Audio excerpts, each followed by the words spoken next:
today's tutorial I'll be teaching you to make this, which is called the No Brush Christmas Canvas Art. So let us come forward and see how to prepare this.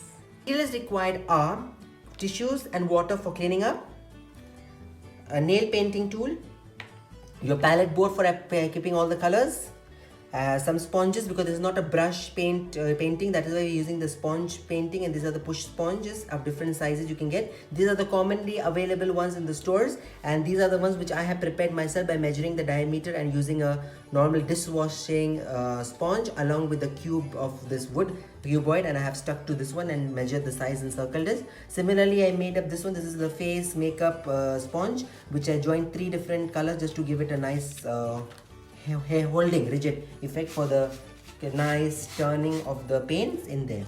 Moving forward to the paint, what we have, we're going to use magenta, titanium white, cadmium yellow, phthalo blue, phthalo green, and dioxide purple, or also a darker purple shade, so that it can be used for this one. So let us come forward to see the first step in preparing our DIY Christmas painting art.